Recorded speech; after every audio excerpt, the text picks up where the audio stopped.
Selamat pagi, Bapak, Ibu, dan saudara-saudari, jemaat dan simpatisan GKI Rawamangun. Kebaktian hari Minggu biasa bertema Menikmati Roti dari Surga, dilayani oleh Pendeta MR Kurniadi Saragih dari GKI Rawamangun. Kebaktian Minggu pukul 7 diadakan secara tatap muka langsung atau on-site, dan kebaktian Minggu pukul 9 dilakukan secara tatap muka langsung dan live streaming melalui kanal YouTube GKI Rawamangun. Mohon perhatian Bapak Ibu saudara-saudari untuk pokok-pokok warta jemaat berikut ini. 1. Selamat ulang tahun kepada Bapak Ibu, saudara dan saudari yang berulang tahun minggu ini. Jemaat dan simpatisan GKI Rawamangun turut bersuka cita dan bersyukur atas karunia dan berkat kehidupan yang diberikan Tuhan kita. 2. Kegiatan Sparta GKI Rawamangun diadakan mulai tanggal 3 Agustus sampai 18 Agustus 2024. Kegiatan ini dapat diikuti oleh seluruh anggota dan simpatisan GKI Rawamangun. Pengumuman lengkap dapat dilihat dalam warta digital. 3.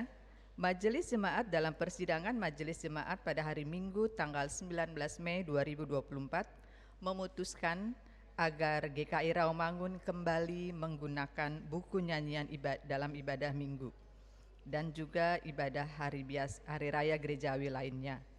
Penjelasan lebih lengkap dapat dibaca dalam warta jemaat elektronik GKI Rawamangun. Dan mulai Minggu tanggal 11 Agustus 2024 tidak akan ditayangkan lagi syair nyanyian jemaat di layar proyektor. Jemaat dihimbau untuk menggunakan buku nyanyian. 4. Persekutuan doa pagi. Persekutuan doa pagi diadakan pada hari Sabtu tanggal 24 Agustus 2024 pukul 6 pagi secara daring atau melalui Zoom meeting. Alamat tautan doa pagi dapat dilihat dalam warta digital GKI Rawamangun. 5. Wisata Persekutuan Jemaat GKI Rawamangun akan diadakan pada tanggal 14 sampai 16 September 2024 bertempat di Pondok Remaja PGI Cipayung Bogor. Jemaat dan simpatisan aktif dapat mendaftarkan diri kepada panitia dan biaya partisipasi sebesar 200.000 per orang. Tapi pendaftaran peserta telah ditutup pada tanggal 30 Juli 2024. 6. Jemaat dan simpatisan mengucapkan terima kasih atas pelayanan hari ini kepada Kantoria Saudari Fania Carolina, Saudari Jasmine Emanuela, Saudara Deo Servan, dan Saudara Joshua Pangke. Pemazmur Saudara Joshua Pangke. Bacaan lektor pertama pada jam 9 Ibu Joan Nelen. Pemusik Saudara Samuel Siregar, Saudara Yohanes Siregar, Saudara Rio Kurnianto, dan Saudara Miguel Casero, Saudari Yola Parasasti. Bunga mimbar dirangkai oleh Ibu Janua Vita, morning tea disediakan oleh tim Koseger. Tuhan memberkati pelayanan dan persembahan Bapak Ibu saudara-saudari sekalian. Marilah kita mengalami perjumpaan dengan Tuhan melalui ibadah pada hari ini.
Tarian dan lagu yang telah kita lihat dan dengarkan mengingatkan setiap kita mengenai perjuangan dan semangat yang digaungkan pada masa itu.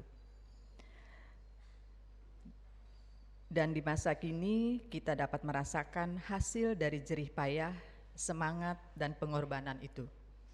Kita telah dimerdekakan seperti halnya roti dari surga yang telah diterima juga kepada kita. Dia telah menebus kita, Dia telah memerdekakan kita.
Ibadah minggu ini berlangsung di dalam nama dan kuasa Allah, Bapa dan Anak dan Roh Kudus, Allah yang senantiasa menolong dan memelihara setiap kita di dalam menjalani kehidupan ini.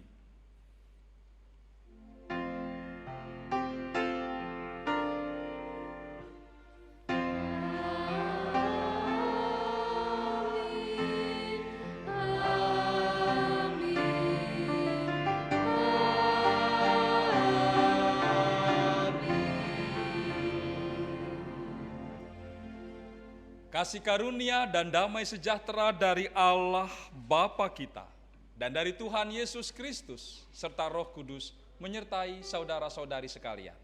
Dan menyertai saudara juga.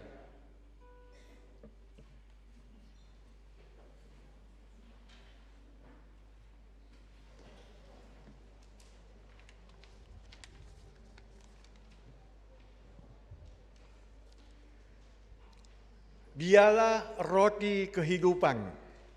Ya, dialah yang memberikan kehidupan kepada kita. Melalui tema minggu ini, kita diundang untuk kembali menyegarkan dan mengingat kembali mengenai roti dari surga yang telah diberikan kepada kita. Yesus telah memberikannya kepada kita. Marilah kita menikmati roti dari surga itu melalui perbuatan baik dan membagikan sukacita serta kasih kepada setiap makhluk ciptaan Tuhan. Kita menyanyi, hai makhluk semua.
Dalam kehidupan sehari-hari, terkadang kita mendukakan hati Tuhan.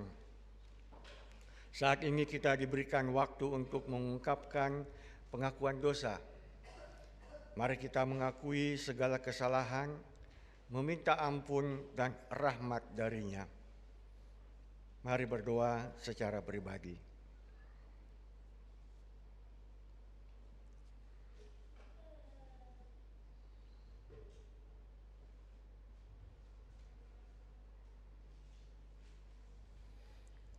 Allah yang Maha Pengampun, terkadang kami mendukakan-Mu, baik dalam perkataan atau perbuatan kepada sesama. Ampunilah setiap kesalahan yang kami lakukan ini. Tolong dan pimpinlah kami, supaya setiap kami dapat berbalik ke jalan-Mu. Ya Tuhan, ampunilah dosa kami. Amin.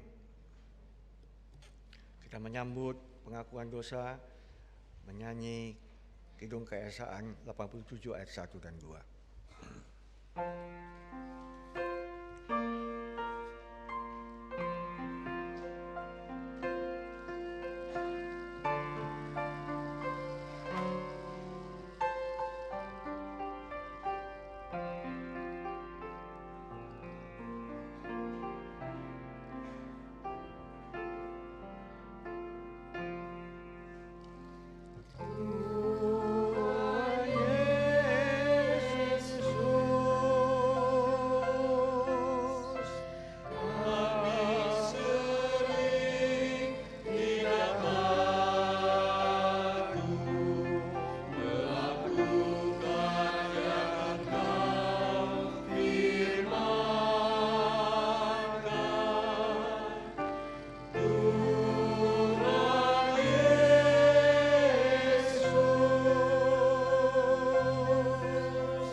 segala kasih karunia, menyatakan anugerahnya bagi setiap orang yang mengaku dosa dan mau berbalik ke kehidupan yang lebih baik.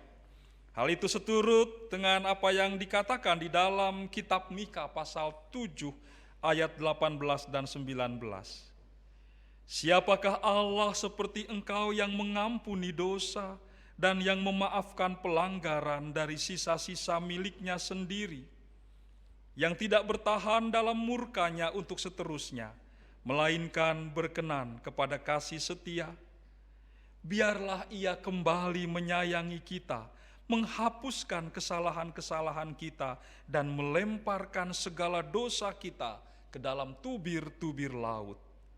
Demikianlah berita anugerah dari Tuhan. Syukur kepada Allah. Marilah, marilah hai saudara.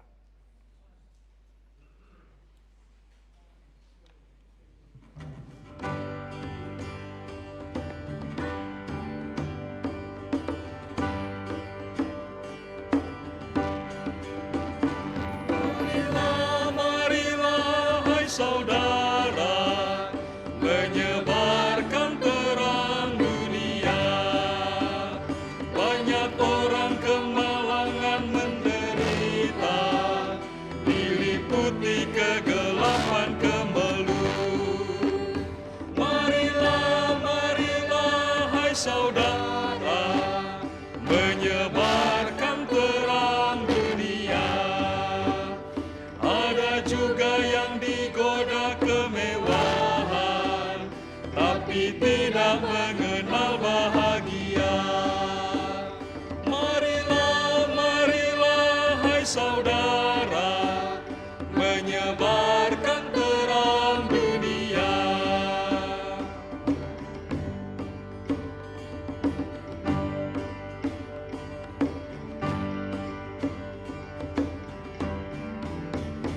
Marilah, marilah, hai saudara, menyebarkan terang dunia.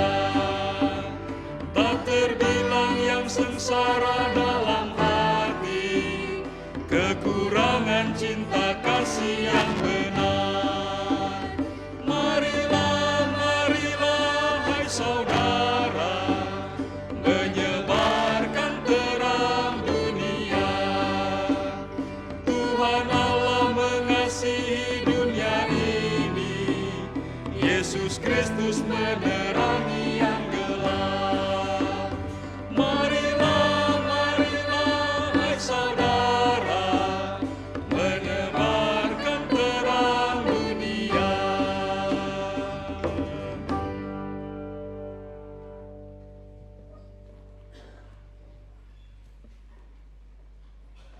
Mari berdoa memohon tuntunan Roh Kudus untuk menyambut pemberitaan firman Tuhan.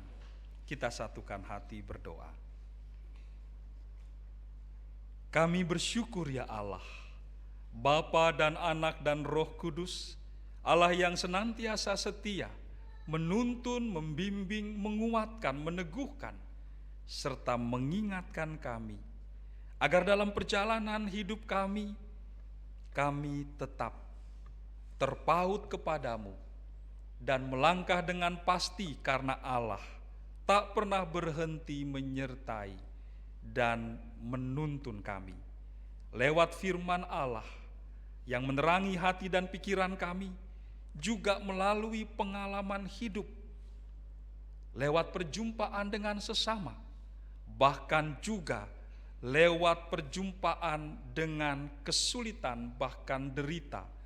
Di sana Allah hadir membentuk kami, menolong kami, membuat kami mampu mengalami dan menghayati kehadiran Allah.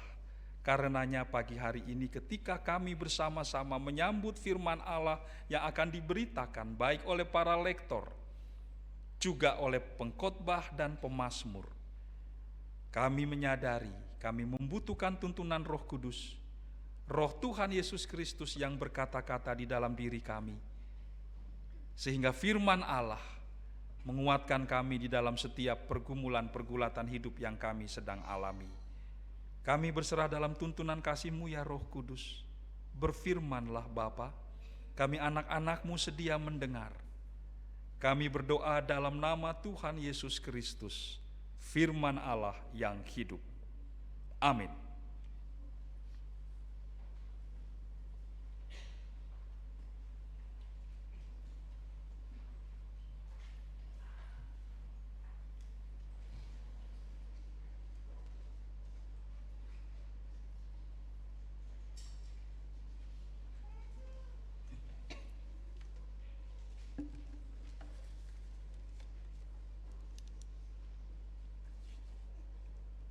Bacaan pertama diambil dari Amsal 9 ayat 1 sampai 6. Amsal 9 ayat 1 sampai 6. Hikmat telah mendirikan rumahnya, menegakkan ketujuh tiangnya, memotong ternak sembelihannya, mencampur anggurnya dan menyediakan hidangannya. Pelayan-pelayan perempuan telah disuruh berseru-seru di tempat-tempat tinggi di kota. Siapa yang berpengalaman, singgahlah kemari. Kepada yang tidak berakal budi, katanya, marilah makan rotiku dan minumlah anggur yang telah kucampur. Buanglah kebodohan, maka kamu akan hidup, dan ikutilah jalan pengertian. Demikianlah sabda Tuhan.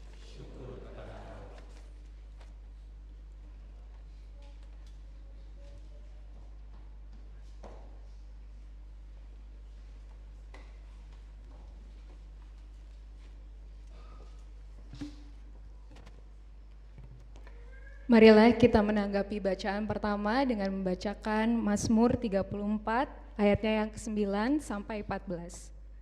Mazmur 34 ayatnya yang ke-9 sampai 14.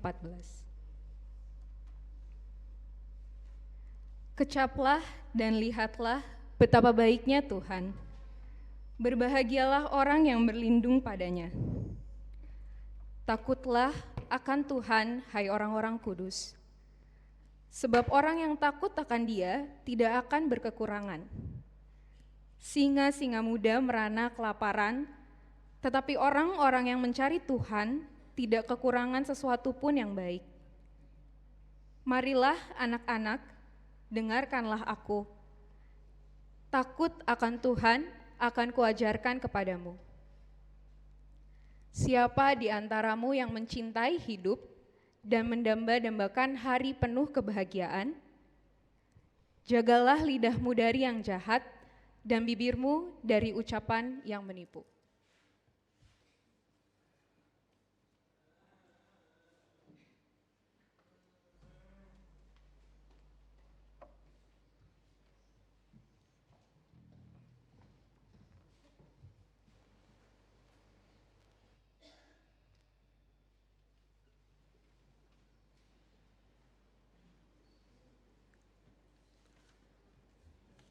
Bacaan kedua diambil dari kitab Efesus 5 ayat 15 sampai 20. Efesus pasal 5 ayat 15 sampai 20. Karena itu, perhatikanlah dengan seksama bagaimana kamu hidup. Janganlah seperti orang bebal, tetapi seperti orang bijak. Dan pergunakanlah waktu yang ada, karena hari-hari ini adalah jahat. Sebab itu janganlah bodoh, tetapi usahakanlah supaya kamu mengerti kehendak Tuhan. Janganlah mabuk oleh anggur, karena anggur menimbulkan hawa nafsu. Tetapi hendaklah kamu penuh dengan roh. Dan berkata-katalah seorang kepada yang lain dalam mazmur, kidung puji-pujian, dan nyanyian rohani. Bernyanyi dan lantunkanlah pujian bagi Tuhan dengan segenap hati. Ucaplah syukur senantiasa atas segala sesuatu dalam nama Tuhan kita, Yesus Kristus, kepada Allah dan Bapa kita. Demikianlah sabda Tuhan. Syukur kepada Allah.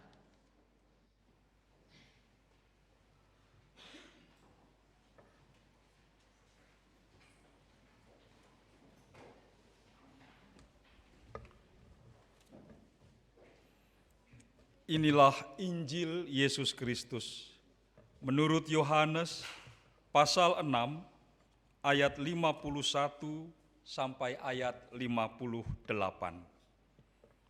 Injil Yesus Kristus menurut Yohanes pasal 6 ayat 51 sampai ayat 58.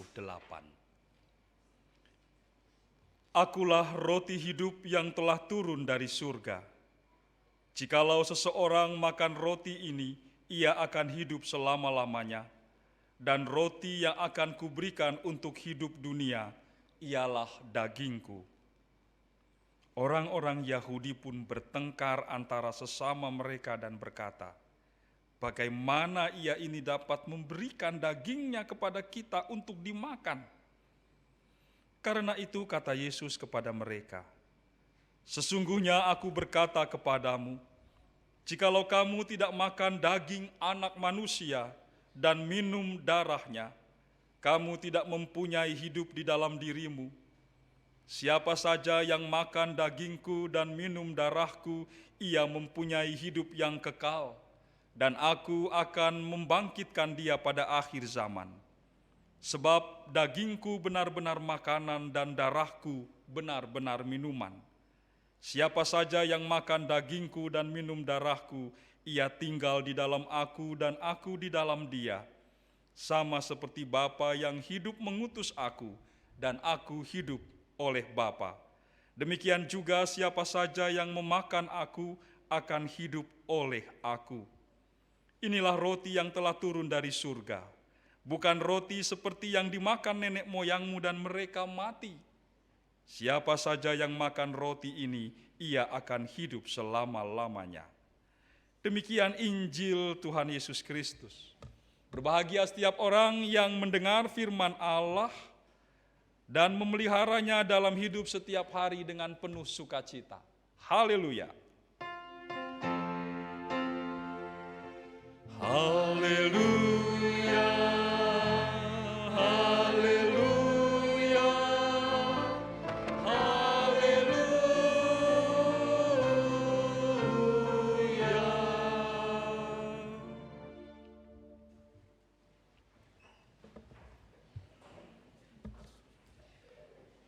Bapak Ibu, saudara-saudari yang Tuhan kasihi, sudah sempat sarapan tadi sebelum ke gereja? Sudah, karena tema kita berkaitan dengan makanan, saya khawatir yang belum sarapan langsung bayangkan, aduh lapar ini belum sarapan. Tenang Bapak Ibu, panitia bulan musik menyiapkan kudapan nanti, ada di depan. Kita coba menikmati santapan rohani dulu pagi ini ya, sebelum santapan makanan. Nah saya mau tanya nih, menurut Bapak Ibu, saudara-saudari, adik-adik, remaja, muda-mudi, makan dan makanan itu sekuler atau sakral? Duniawi atau rohani? Sakral atau sekuler? Sakral. Sakral. Bukan saklar ya, sakral ya. Bapak Ibu yang sepakat bahwa makan dan makanan itu hal yang sakral, boleh angkat tangan? Bisa angkat tangan? 1, 2, 3, 4, 5, 6, 7, 8. Ya, 8 orang kurang lebih. Oke. Pertanyaan berikut, kalau begitu siapa yang setuju bahwa makan dan makanan itu hal yang sekuler atau duniawi? Wah banyak ya, lebih banyak ya. Ya, yang lainnya tidak berpendapat karena takut salah gitu ya. Biasanya kalau di kelas dulu gitu kan, jangan angkat tangan, salah disalahin, dimarahin. Enggak usah, enggak akan dimarahin. Ya, tapi saya lihat tadi sekilas lebih banyak yang menyatakan makan dan makanan itu hal yang sekuler dan duniawi. Nah, sekarang coba kita bayangkan begini.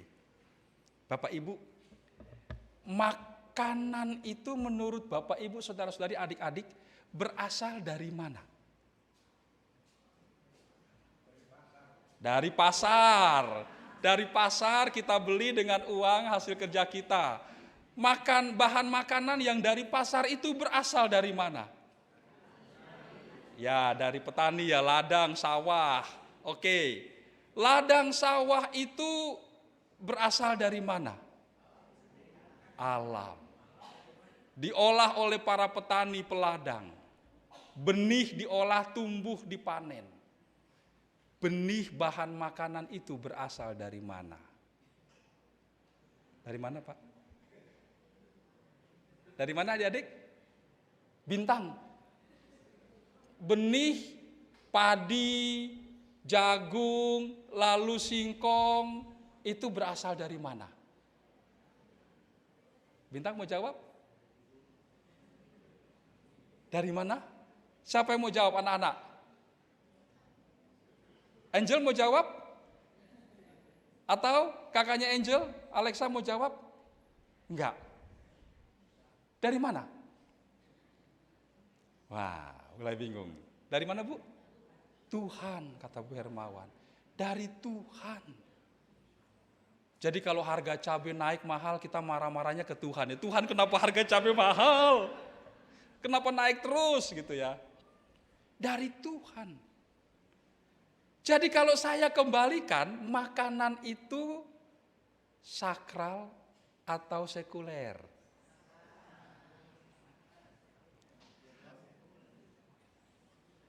Aktivitas makan atau kegiatan makan itu sakral atau sekuler? Nah, Bapak Ibu, seringkali kita melihat aktivitas makan itu hanya semata-mata terkait hal yang jasmani gitu ya. Ini kan untuk tubuh kita, untuk perut kita, untuk lidah kita. Kita lupa bahwa dari makanan itu hidup kita terpelihara, sesungguhnya kan begitu. Hakikat makanan kan untuk memelihara tubuh kita, kan hidup kita, diri kita, supaya tetap sehat, kuat, dan bisa mengerjakan tanggung jawab kita. Lalu apalagi orang Kristen kan, begitu mau makan, sudah terhidang, ngapain dulu? Biasanya kalau ingat gitu ya, doa dulu kalau ingat gitu kan. Kalau udah lapar banget, langsung santap. Kalau ingat doa dulu, biasanya dalam doanya gimana ucapannya?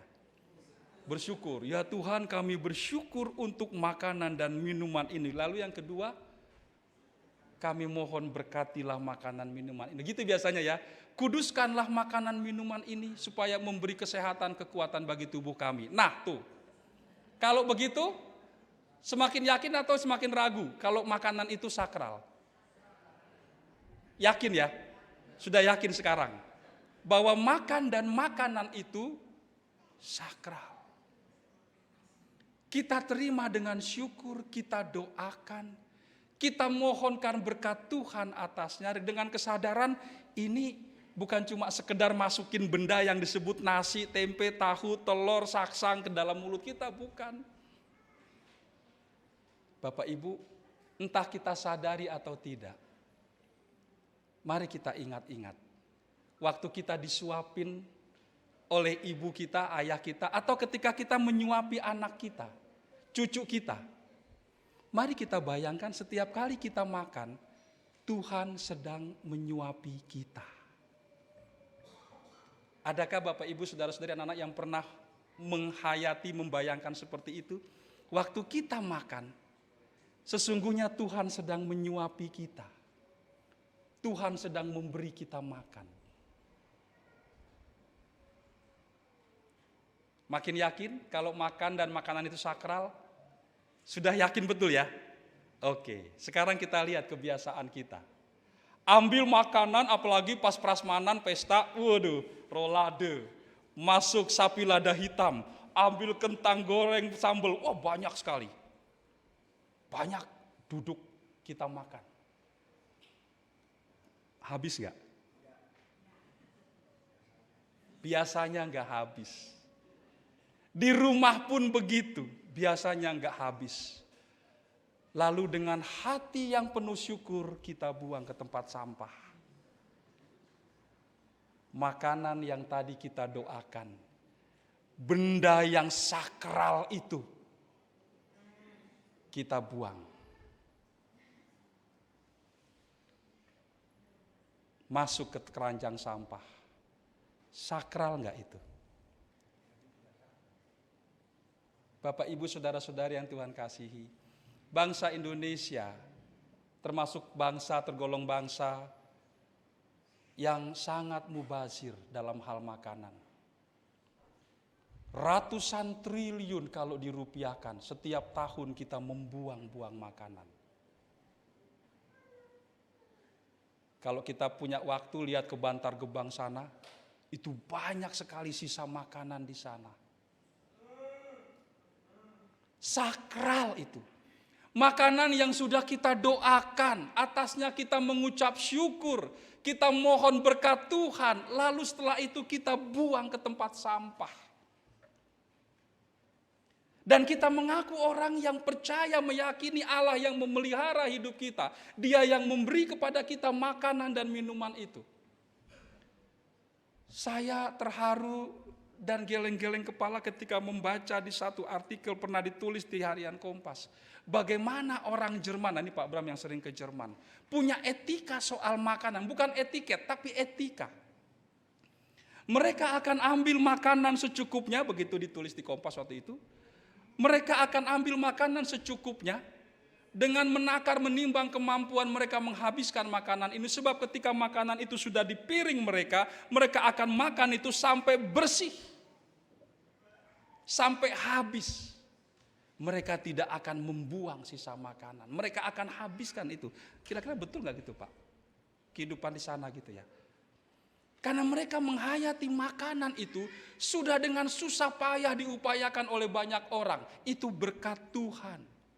Jadi kalau kita bilang orang-orang di Eropa sana, orang-orang di Jerman sana sudah banyak yang sekuler yang meninggalkan gereja.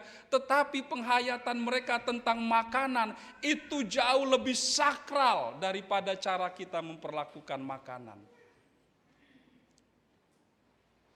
Mari kita ingat. Pesan pertama di hari Minggu ini, makan dan makanan adalah benda yang sakral, kegiatan yang sakral. Dan itu sebabnya Yesus di dalam Injil yang kita baca tadi menggambarkan dirinya sebagai makanan, roti yang turun dari surga untuk dimakan oleh manusia. Bapak, Ibu, saudara-saudari yang Tuhan kasihi. Jejak-jejak orang-orang di Eropa sana yang menghayati makan dan makanan sebagai hal yang sakral itu terungkap misalnya di dalam ungkapan bahasa Perancis yang susah mengucapkannya, langsung saja saya bacakan terjemahannya dalam bahasa Inggris. Tell me what you eat, I'll tell you who you are. Atau dalam ungkapan orang-orang Inggris, you are what you eat. Anda adalah apa yang Anda makan. Kalimat itu, ungkapan itu sebenarnya mau menyatakan bahwa makanan sangat mempengaruhi tubuh kita, diri kita, pikiran kita. Dan akhirnya makanan yang sering kali kita makan itu membentuk diri kita.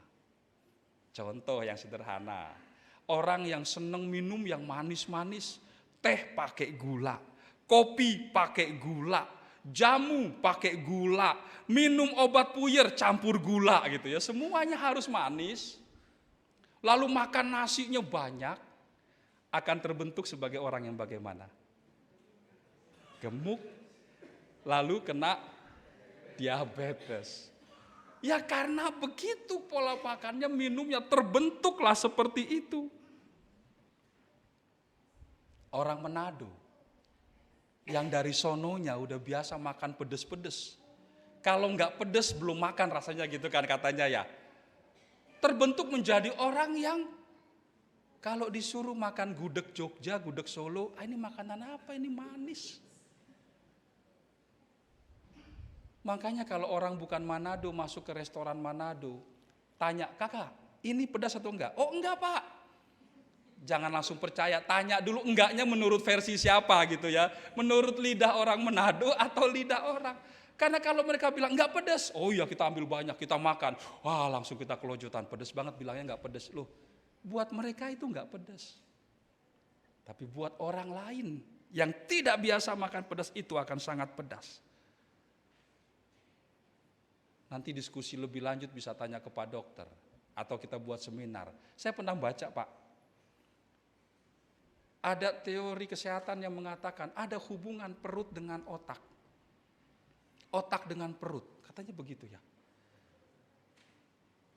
Perut perut dengan otak kita berhubungan. Satu contoh sederhana, kalau kita stres, banyak pikiran, sibuk banyak kerjaan, penat, pusing mikirin ini itu segala macam, apa yang terjadi dengan perut? Asam lambung langsung naik, gitu, langsung membanjiri lambung kita. Asam lambung naik, napas mulai sesak gitu kan ya. Hubungan otak dengan perut. Waktu perut lapar, otak bisa mikir enak. Makanya orang Batak sebelum pesta adat makan dulu gitu. Sebelum acara apa makan dulu supaya berpikirnya terang gitu ya. Begitu kenyang, sudah terang kulihat dunia ini. Ayo kita lanjutkan lagi. Karena ada hubungannya. Nah Bapak Ibu, karenanya makan dan makanan itu begitu sakral. Yesus menegaskan itu lagi di dalam ungkapan yang disampaikannya tadi. Roti yang turun dari surga. Roti adalah makanan pokok, makanan utama orang Yahudi.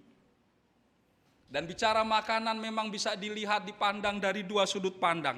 Makanan sebagai pemenuhan kebutuhan hidup, kebutuhan dasar. Dan makanan sebagai pemenuhan rasa puas terhadap selera maupun juga estetika. Ada orang yang makan bukan karena lapar, tapi dia ingin mencicipi makanan yang katanya enak, tersohor, lagi viral. Tampilannya indah, memikat gitu ya. Lalu makan hanya untuk memuaskan rasa ingin tahu. Memuaskan mata, ini bagus banget tampilannya. Ya rasanya mungkin sama-sama saksang gitu ya. Tapi nggak tahu saksang yang ini sudah dihias begitu rupa kok jadi lebih kinclong rasanya gitu ya. Yang ini kok coklat kayaknya kok kumel gitu. Tapi rasanya ya sama.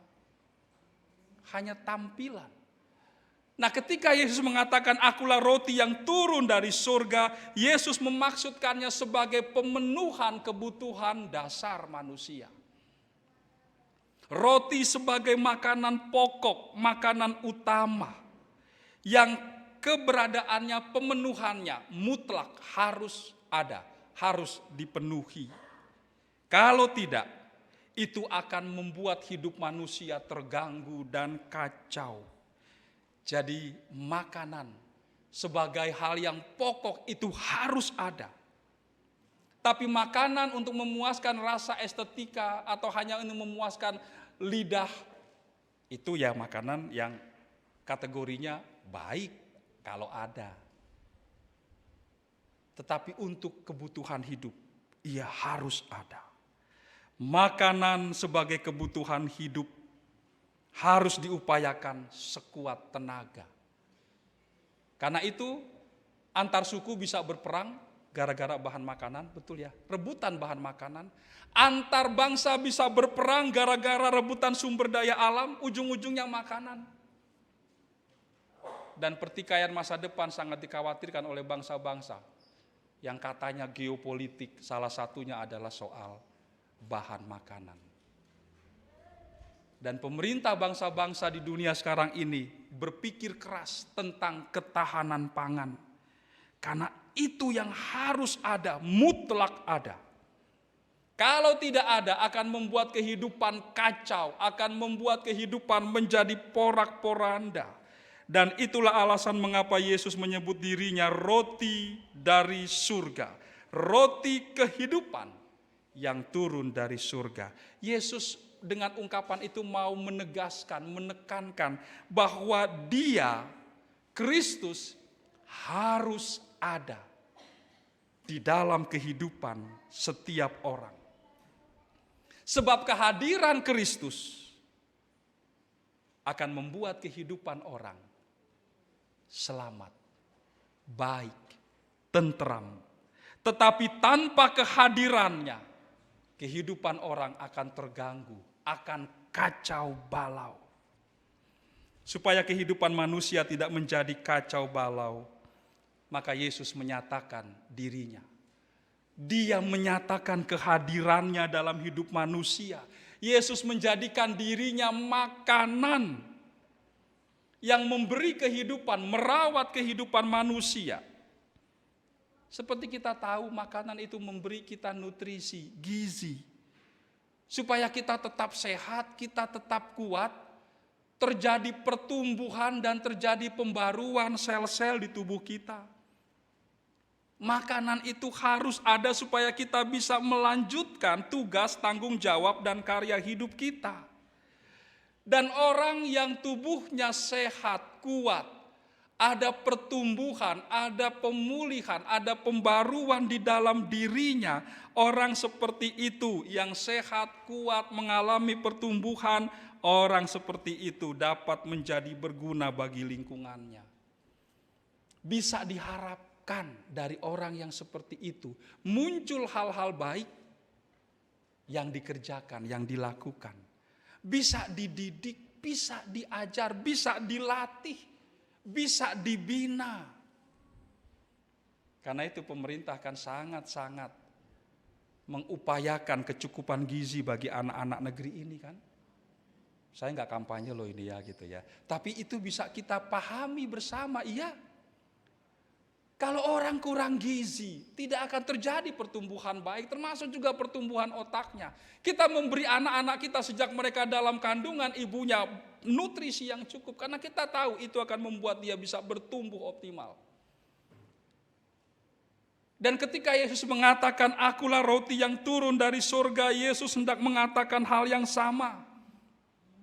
Dengan makan makanan surgawi ini, makan daging Kristus, minum darah Kristus, kita manusia bisa mendapatkan kekuatan dan kemampuan untuk mengerjakan hal-hal seperti yang diungkapkan di dalam Amsal, Mazmur, dan surat Efesus tadi.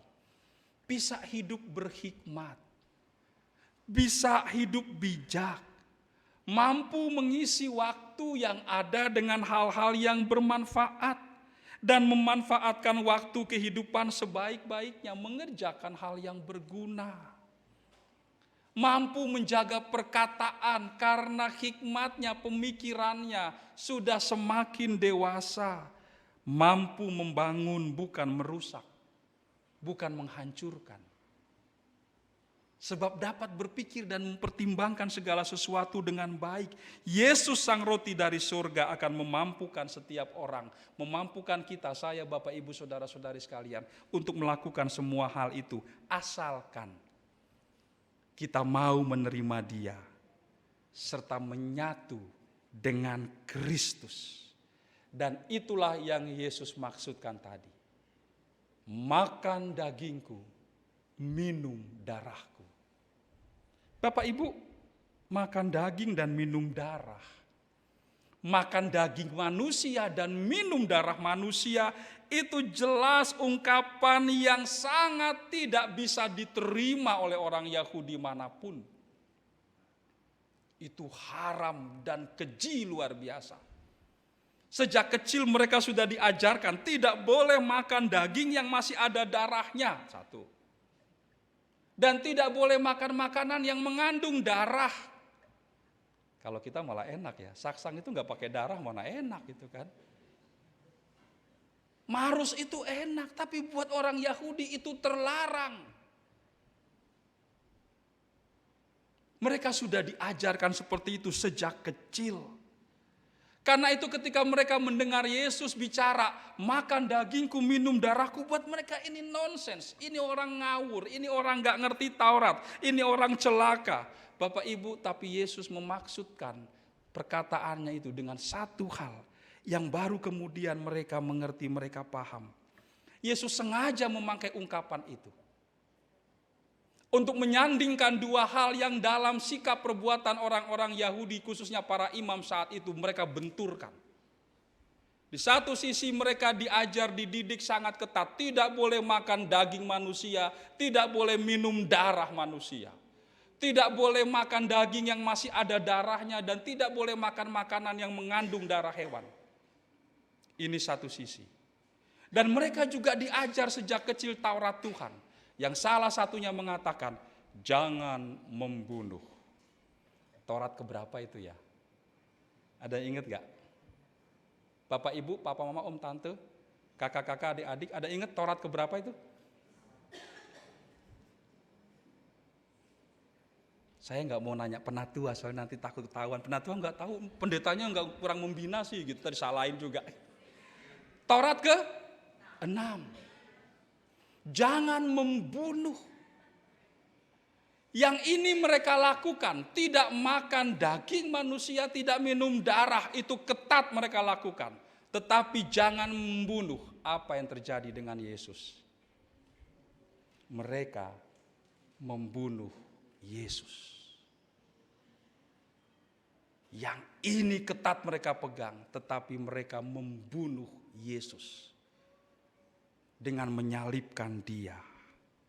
Itu sebabnya Yesus dengan sengaja menggunakan ungkapan, makan dagingku, minum darahku. Tak mengapa kata Yesus, sebab memang Ia memilih untuk menyongsong salib itu. Agar di atas salib itu Ia menyatakan kerahiman Allah, cinta kasih Allah, kemurahan Allah, pengampunan Allah. Supaya lewat kematiannya, Ia menyatakan kasih Allah yang mutlak bagi manusia, semutlak makanan yang dibutuhkan oleh setiap orang untuk tetap dapat hidup.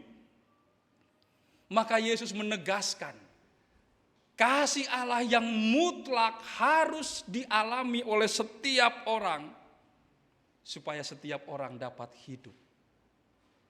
Sebagaimana makanan yang sakral itu, yang berasal dari Allah dan merupakan wujud kasih serta pemeliharaan Allah bagi ciptaannya, makanan itu mutlak dibutuhkan manusia. Melalui kematiannya, Yesus menyatakan kasih, dan orang-orang yang percaya kepada Dia yang disalibkan itu, Kristus, lalu memilih untuk tinggal di dalam Dia, supaya Dia tinggal di dalam diri mereka. Seperti makanan yang manusia makan, lalu makanan itu menyatu dengan tubuh kita, dan kita menyatu dengan makanan itu. Bapak Ibu, hanya dengan tinggal di dalam Kristus dan Kristus di dalam kita, seperti makanan yang menyatu dengan diri kita, maka akan muncul keindahan-keindahan. Akan muncul kebaikan-kebaikan yang kita kerjakan dalam hidup ini. Pertanyaannya lalu bagaimana kita dapat menyatu dengan Kristus? Kalau makanan jelas gampang, tinggal masukin hap, sudah. Tapi bagaimana kita makan daging Kristus, minum darah Kristus untuk menyatu dengan Kristus? Mazmur 34 ayat yang ke-9 yang dibacakan tadi memberi petunjuk bagi kita. Mazmur yang sangat indah. Yang dari Mazmur itu pernah dibuat lagu. Kecaplah dan lihatlah betapa baiknya Tuhan itu. Rasakan dan nikmati kasih setia Tuhan. Kecaplah dan lihatlah. Dua aktivitas itu. Lihatlah. Lihat berarti memandang kepada Kristus, Dia yang disalib. Memandang kepada Kristus berarti mengarahkan diri kita, hidup kita kepada Dia. Hati kita, pikiran kita mengarah kepada Dia. Lalu aktivitas yang kedua, kecaplah. Taste. Bapak Ibu, ketika kita mengecap makanan, kita merasakan makanan itu kan. Lalu kalau makanan itu cocok di lidah kita, kita bilang enak. Kenapa kita bisa bilang enak? Angkat jempol. Karena kita sudah mengecapnya. Kita sudah mengalami rasa makanan itu. Ada di sini yang menyimpulkan setelah merasakan bakmi Siantar lalu itu enggak enak? Ada? Enggak ada. Semua sepakat itu enak? Sepakat. Mau usulkan ke MJ sekali-sekali makanan siang kita bakmi Siantar gitu ya. Morning tea-nya bakmi Siantar. Enak. Kenapa? Karena kita sudah mengecapnya, merasakannya, mengalaminya.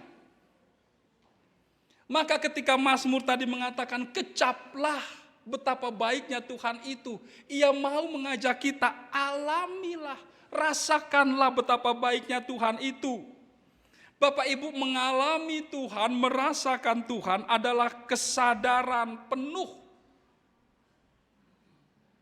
Mengalami Tuhan adalah keadaan ketika kita dengan penuh kesadaran, kita menghayati hadirnya Tuhan yang menyertai hidup kita. Menuntun kita, menolong kita, menopang kita di dalam keseharian hidup kita. Di dalam semua persoalan hidup yang kita alami. Mengalami Tuhan. Sama halnya seperti kita mengecap makanan, kita menyatukan diri kita dengan makanan itu. Kita menghayati dan meresapi berkat Tuhan. Maka ketika kita mengecap Tuhan, kita merasakan Tuhan. Mengalami Tuhan dalam hidup keseharian kita. Dan ya seringkali Tuhan kita alami ketika kita dalam keadaan yang tergoncang. Ketika kita menghadapi beban hidup, kondisi hidup yang gelap, beban hidup yang terasa berat. Di situ kita mencari Tuhan, kita berseru, kita berteriak, kita memohon, kita bertelut di hadapan Tuhan. Kita menangis kepada Tuhan dan kita merasakan Tuhan. Mengangkat kita, menolong kita, menguatkan kita. Tapi sesungguhnya jangan tunggu sampai saat kita menderita aja kita merasakan Tuhan kan.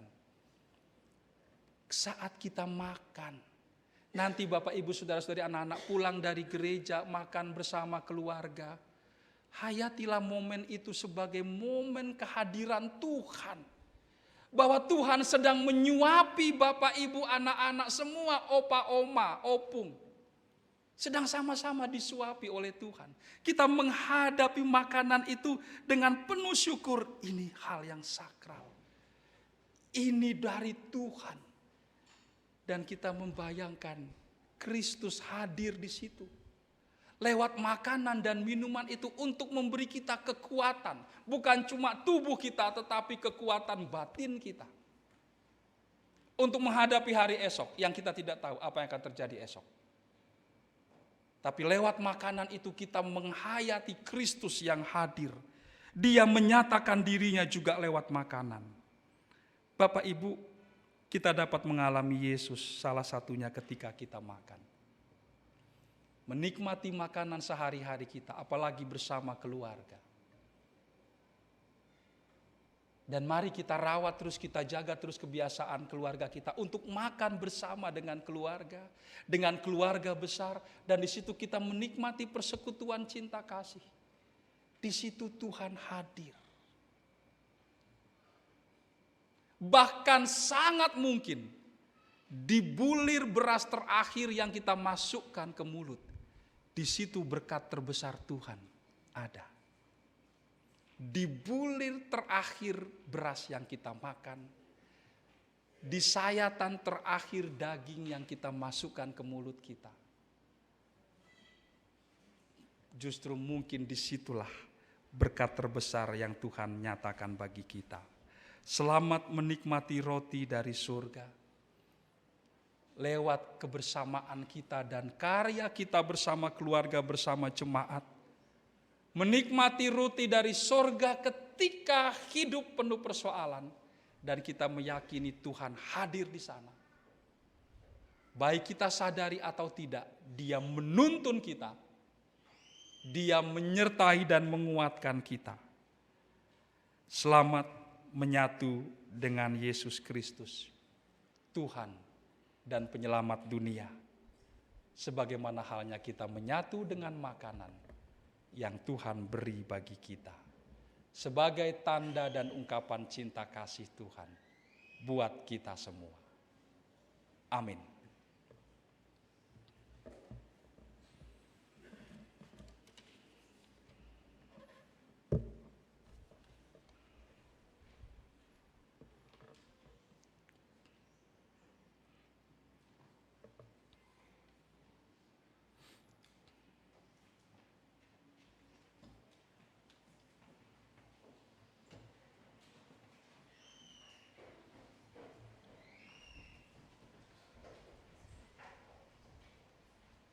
Marilah kita kembali mengucapkan pengakuan iman kita dengan mengingat janji pada baptisan kita.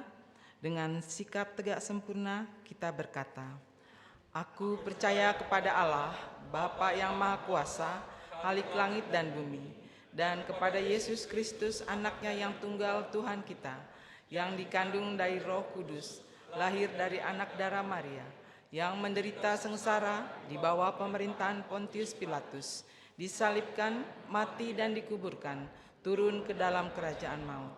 Pada hari yang ketiga, bangkit pula dari antara orang mati, naik ke surga, duduk di sebelah kanan Allah, Bapa yang Maha Kuasa, dan dari sana ia akan datang untuk menghakimi orang yang hidup dan yang mati. Aku percaya kepada Roh Kudus, gereja yang kudus dan am, persekutuan orang kudus, pengampunan dosa, kebangkitan orang mati, dan hidup yang kekal. Amin.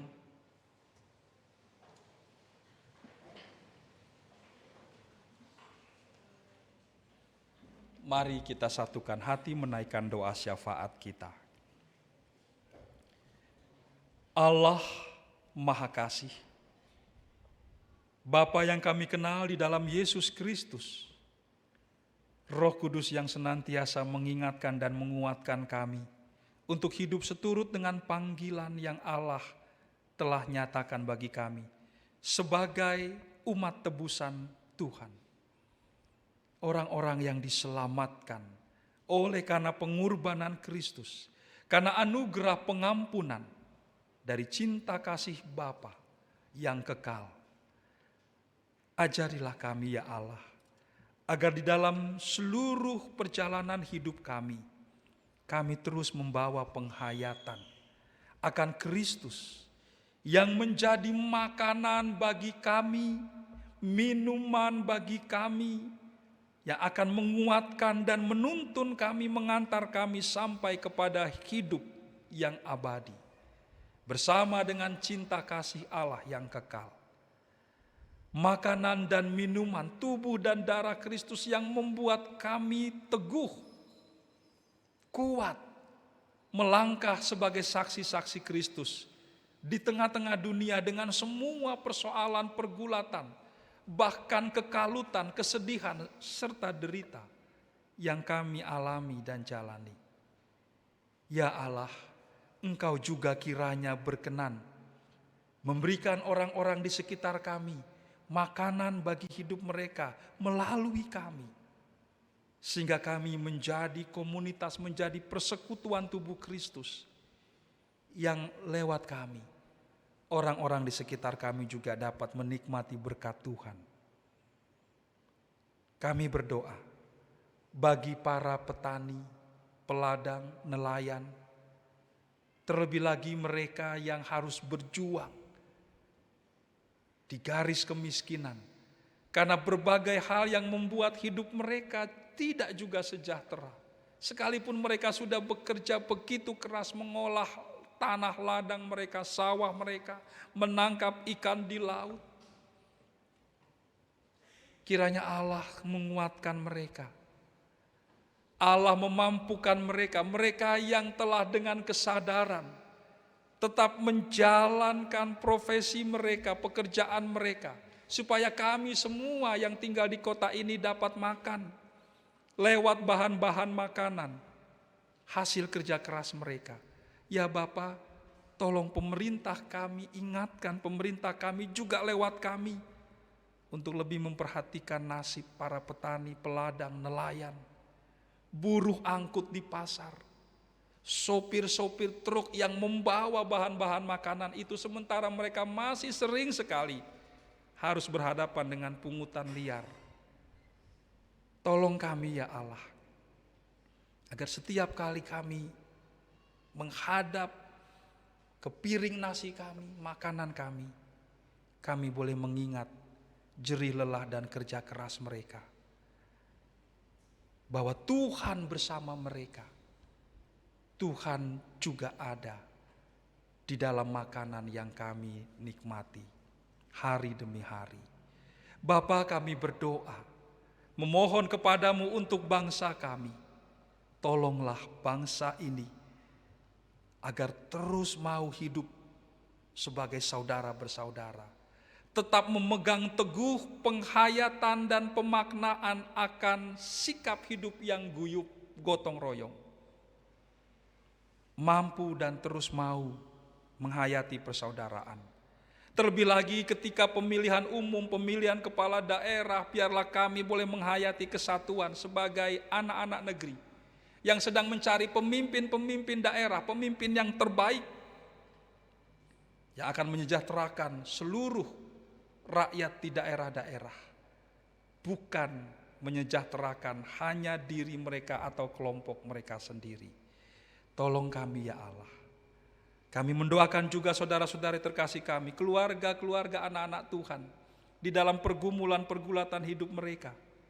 Baik yang sanggup mampu untuk mereka ucapkan maupun yang tak sanggup untuk mereka sampaikan bahkan di dalam doa kepadamu. Kami berdoa bagi mereka, kuatkan dan teguhkanlah mereka ya Allah. Di dalam berbagai pergulatan hidup yang mereka sedang alami, Tuhan yang hadir, kiranya Tuhan juga menolong mereka untuk dapat merasakan, mengalami hadir-Mu di dalam semua pergulatan hidup mereka. Juga lewat kehadiran kami untuk mereka. Kami hadir sebagai saudara, sebagai sahabat, sebagai teman untuk mereka. Mampukanlah kami ya Bapa untuk mengerjakan hal itu. Kami mendoakan juga saudara-saudari kami yang sakit, orang tua kami. Kami berdoa untuk Ibu Amalia Sudarmaji. Kami doakan juga Ibu Lucy Yusuf. Kami doakan Ibu Roboh. Serta semua orang tua kami lainnya. Kerabat, sahabat, handai tolan kami yang tinggal jauh maupun dekat dengan kami. Dalam kondisi mereka sakit, kami mengingat mereka. Dan memohon berkat Tuhan, kekuatan dari Tuhan.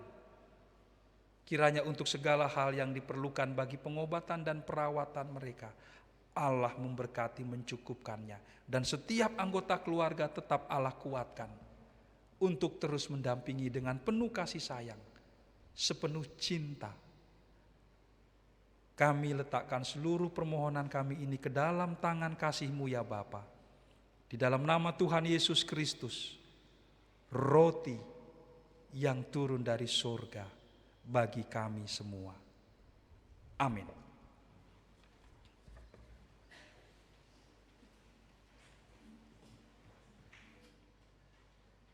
Mari kita membawa persembahan syukur kita secara langsung maupun melalui sarana internet yang sudah disiapkan, baik secara transfer antar bank ataupun lewat kris.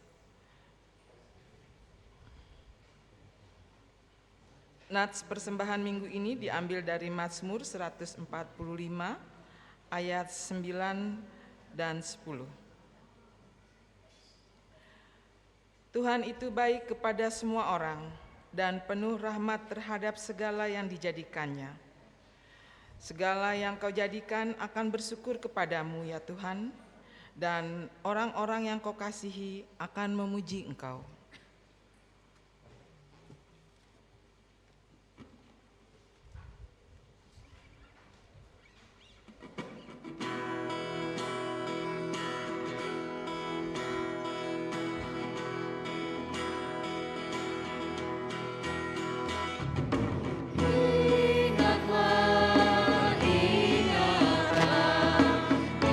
Ingatlah pengorbanan Tuhanmu.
Jemaat diundang bangkit berdiri.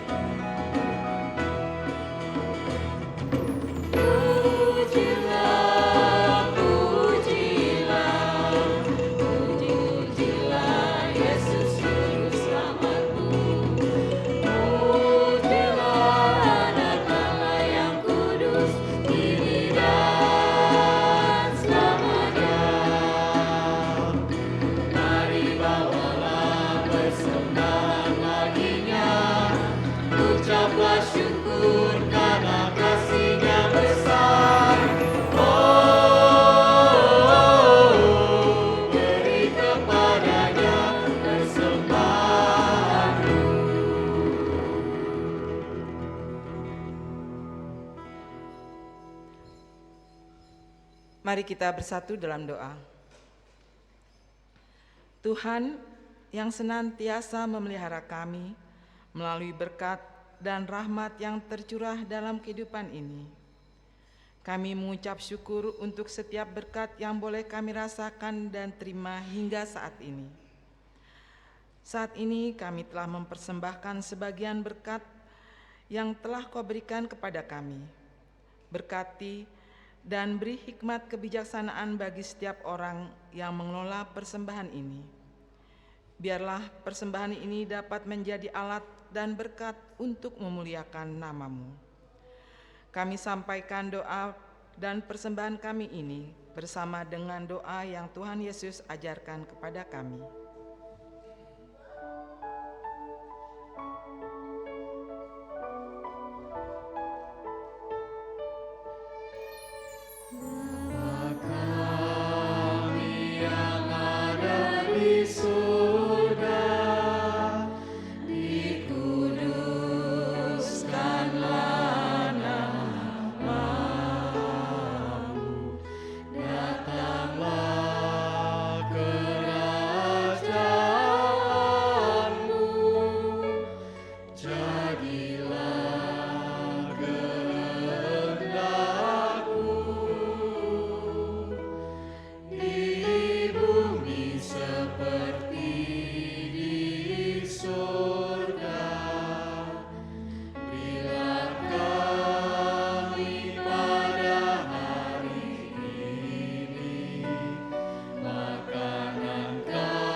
Mari kita mempersiapkan hati untuk menyambut pengutusan dari Allah, Allah yang telah memberikan kita roti kehidupan.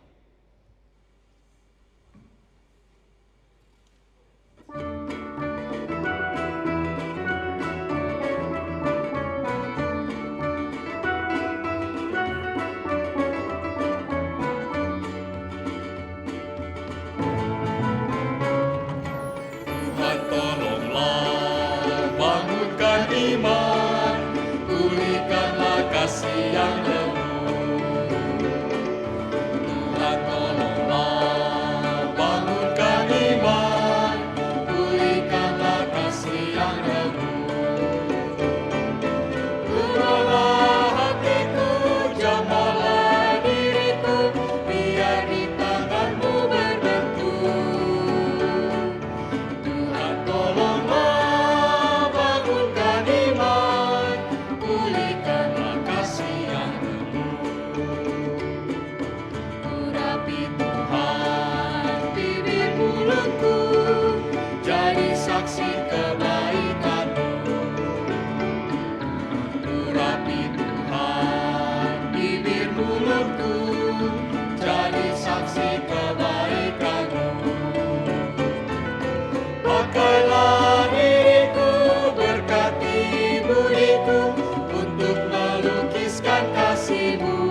arahkanlah hatimu kepada Tuhan yang senantiasa memelihara kehidupan sampai nanti.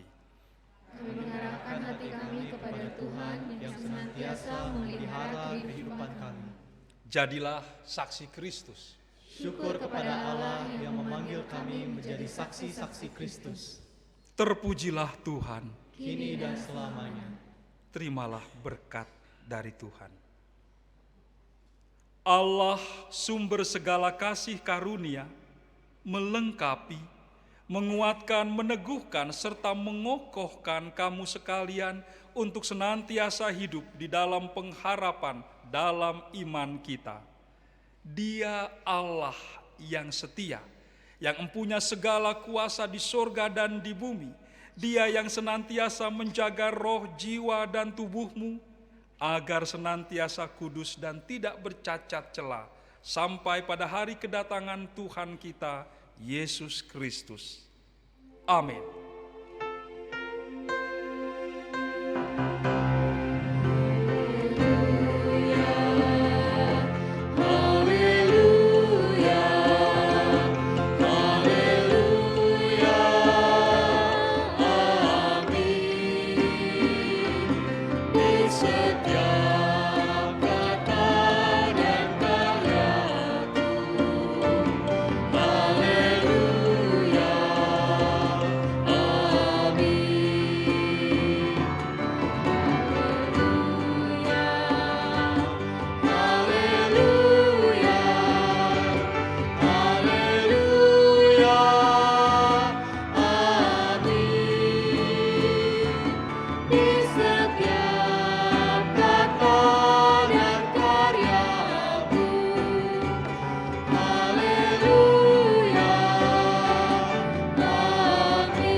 Syukur karena kasih-Nya besar.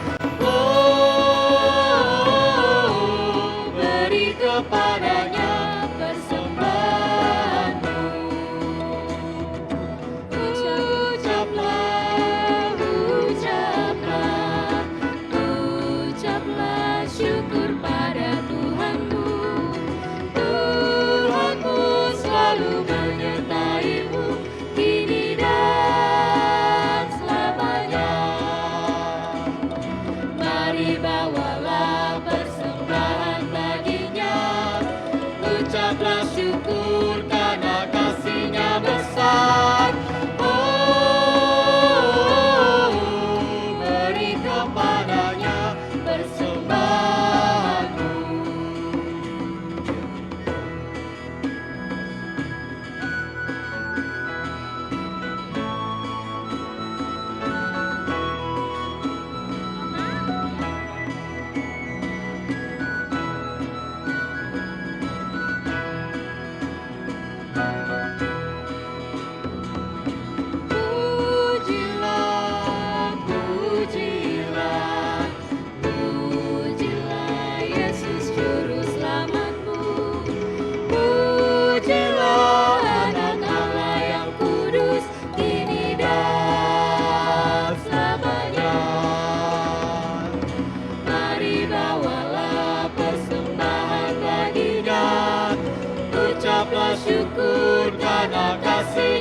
besar.